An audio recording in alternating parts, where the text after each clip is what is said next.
Coffee the Kuwaiti Way. A main dish from Kuwait. Serves 4. You will need 4 ingredients.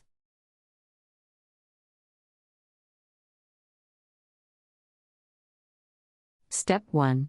Bruise cardamom pods by hitting them with a mallet in a mortar.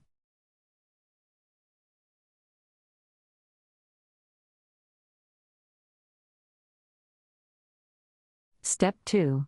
Put water in a long-handled coffee pot and add cardamom pods and coffee.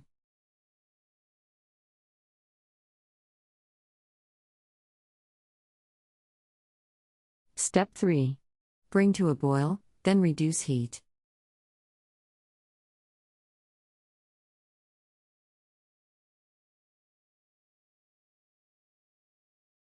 Step 4. It is traditionally served 1/2 cup at a time and without sugar.